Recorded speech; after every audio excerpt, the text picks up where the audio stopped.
Hello students, welcome to my channel. तो आज मैं आपको बता रही हूँ replication of DNA. So replication of DNA वो प्रोसेस है जिसके अंदर क्या करता है, डीएनए कॉपी करता है खुद को। डीएनए क्या करेगा, कॉपीज इटसेल्फ, ताकि प्रोड्यूस क्या हो, ताकि प्रोड्यूस हो दो डॉटर के मॉलिक्यूल्स। अब डीएनए खुद को क्या करेगा बेटा, कॉपी करेगा ताकि दो डॉटर मॉलिक्यूल्स ऑफ डीएनए आ जाए। अब दो तरह की रेप्लिकेशन होती है बेटा, एक प्रोकैरियोट में और एक यूकैरियोट में।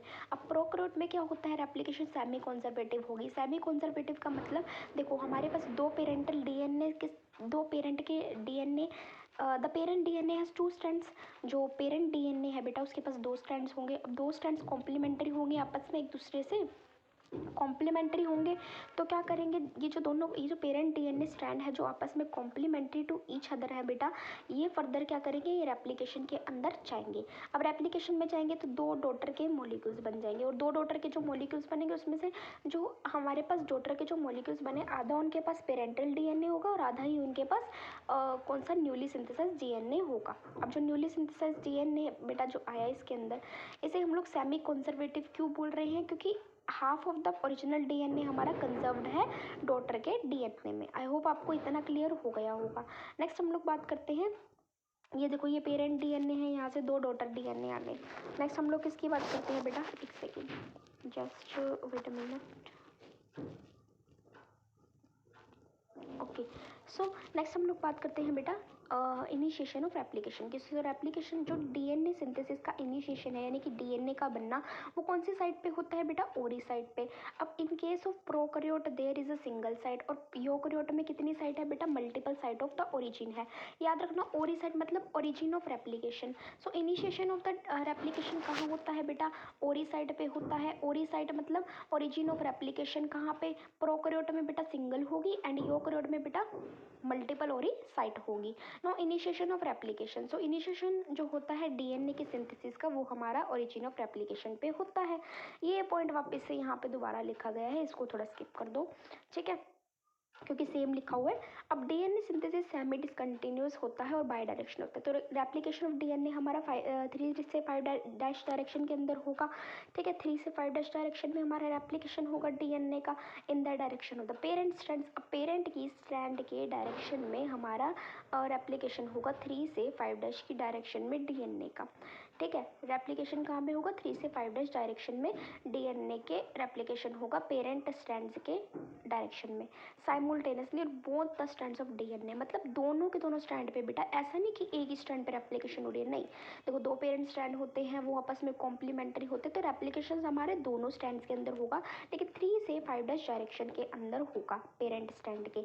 नो हमारे पास जो स्ट्रैंड है बेटा, एक होगा लैगिंग स्ट्रैंड, एक होगा लीडिंग स्ट्रैंड। अब लैगिंग स्ट्रैंड क्या होगा, जहाँ पे हमारे पास डिसकंटिन्यूस डीएनए का सिंथेसिस होगा, लेकिन जो लीडिंग स्ट्रैंड है बेटा, वहाँ पे कॉन्टिन्यूस डीएनए का सिंथेसिस होगा। अब मैं आपको बताती हूँ रेप्लिकेशन फोक और डीएनए सिंथेसिस की। सो सेपरेशन जो होता है दो strands of the parent fork DNA. देखो मेरे पास दो स्ट्रैंड्स है पेरेंट के फोक के डीएनए के, ठीक है। पेरेंट के फोक के डीएनए के दो स्ट्रैंड है, आप समझ लो ऐसे, मेरे पास दो स्ट्रैंड्स है पेरेंट के फोक के डीएनए के। तो क्या होगा, जो दो स्ट्रैंड्स है पेरेंट के फोक के डीएनए के, रिजल्ट करते हैं the formation of the replication fork बनाएंगे बेटा। So active synthesis of the DNA occur in this region. इस रीजन पे क्या होगा, मैंने आपको बताया ना, रेप्लिकेशन फोक बनाएंगे, दो डीएनए के दो पेरेंट डीएनए के साथ रेप्लिकेशन फोक बना रहे हैं, और इन रीजन्स के अंदर बेटा क्या हो जाएगा, जो रेप्लिकेशन फोक बन रहा है, active synthesis of the DNA होगा, और यहीं पे ही हमारा डीएनए इतने एक्टिवली बनेगा ना इस रीजन में। अब डीएनए हेलिकेज एक एंजाइम होता है बेटा, जो क्या करेगा, दोनों डीएनए स्ट्रैंड्स जो होंगे ना, उसे रेप्लिकेशन फोक पे बाइंड कर देगा। एंजाइम यूजुअली क्या कर रहा है, डीएनए हेलिकेज बाइंड कर रहा है दोनों के डीएनए स्ट्रैंड को किस साइड पे, रेप्लिकेशन फोक पे, सॉरी। नाउ हम बात करते हैं, ये जो हेलिकेजेस एंजाइम है बेटा, ये हमारे पास मूव करता है along the DNA helix and separate the strands. देखो अभी तक मैंने आपको क्या बताया, एक डीएनए हेलिकेज है, जो डीएनए हेलिकेज है, तो ये इनके जो एंजाइम्स होंगे ये बाइंड करेंगे दोनों डीएनए स्ट्रैंड्स को रेप्लिकेशन फोक के ऊपर। लेकिन डीएनए एक एंजाइम हेलिकेजेस है, ये इस डीएनए हेलिक्स के जो हेलिकेजेस एंजाइम है, ये मूव कर देगा अलोंग द डीएनए हेलिक्स और सेपरेट कर देगा दोनों स्ट्रैंड को। Their function is comparable with the zip opener. जब मान लो दो स्ट्रैंड सेपरेट हो रहे हैं, देखो ये मेरे पास 2 स्ट्रैंड्स थे, डीएनए हेलिकेज मूव कर गया अलोंग द हेलिक्स, इसने 2 स्ट्रैंड को क्या कर दिया, आपस में सेपरेट कर दिया एक जिप की तरह, जैसे जिप खुल रही है तो जिप ओपनर की तरह। Helicases are dependent on ATP for energy supply. याद रखना कि हेलिकेजेस को एनर्जी सप्लाई के लिए एटीपी पे डिपेंड करेंगे ये लोग, ठीक है, मतलब helicase. Now synthesis catalysed bye DNA polymerase 3. So synthesis of the new DNA strand catalyzed by the DNA polymerase 3.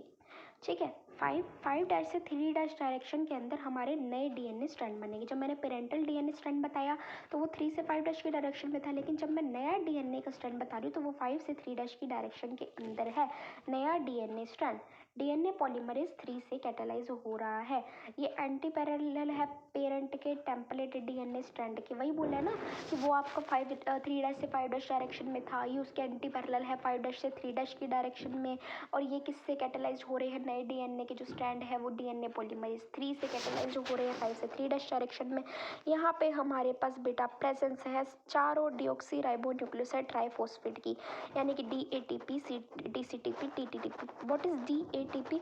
बेटा मैंने बताया ना di ribo deoxy ribo nucleoside triphosphate है वैसे सारा कुछ। तो डीऑक्सी राइबोस न्यूक्लियोसाइड मतलब ये आपके पास ए से एडेनिन हो गया, सी से साइटोसिन हो गया, टी से थाइमिन हो गया। ये एसेंशियल क्या है बेटा, एसेंशियल ये जो 4 डीऑक्सी राइबो न्यूक्लियोसाइड ट्राइफॉस्फेट है ये एसेंशियल प्री रिक्वेसाइट है for the replication to take place, कि रेप्लिकेशन होने के लिए प्री रिक्वेसाइट है।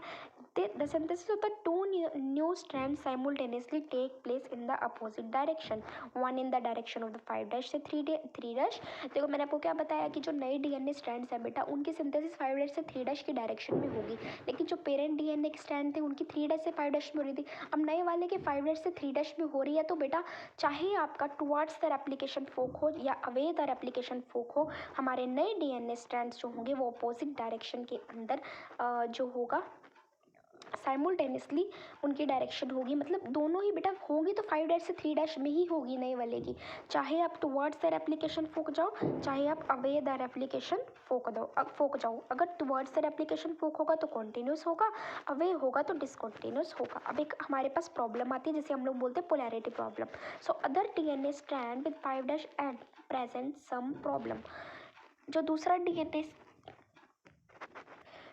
डीएनए स्ट्रैंड है बेटा जिसके पास 5 डैश एंड है वो कुछ प्रॉब्लम को प्रेजेंट कर रहा है। As there is no DNA polymerase enzyme, हमें पता है कोई भी डीएनए पॉलीमरेज एंजाइम नहीं है जो कि कैटेलाइज कर सकता है एडिशन ऑफ न्यूक्लियोटाइड को to the 5 dash end of the growing chain. देखो 5 डैश, मेरी बात सुनो, मैंने क्या बोला आपको, मैंने आपको बोला कि अदर डीएनए स्ट्रैंड जिसके पास 5 डैश एंड है वो हमारा कुछ प्रॉब्लम बताता है। तो 5 डैश एंड पे क्या हो रहा है, ग्रोइंग चेन के मतलब अभी चेन ग्रो कर रही है, तो 5 dash end of the growing chain में हमारे पास जो नए न्यूक्लियोटाइड्स हैं उसका जो एडिशन हो रहा है बेटा, एडिशन ऑफ द न्यूक्लियोटाइड्स हो रहा है, ठीक है।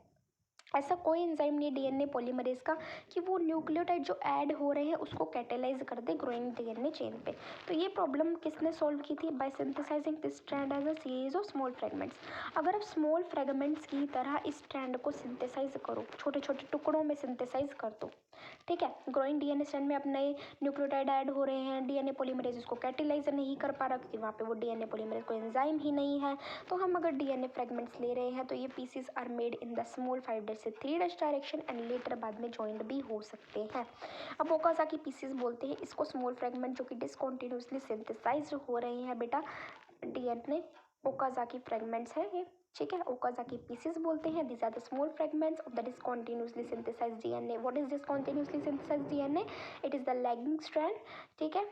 लैगिंग स्ट्रैंड पे these are produced on the lagging strand of the parental DNA, ठीक है। So Okazaki pieces are later joined, बाद में जॉइंड, मैंने आपको बताया ना स्मॉल फ्रेगमेंट बाद में जॉइंड हो सकते हैं। तो ये जॉइंड, जब ये जॉइंड होंगे तो कॉन्टिन्यूस स्ट्रैंड डीएनए का बन जाएगा through DNA polymerase 1 and DNA ligase. पहले क्या था, पहले हमारे पास डीएनए पॉलीमरेज एंजाइम नहीं था जो न्यूक्लियोटाइड को ऐड करेगा, उसको कैटेलाइज कर सके।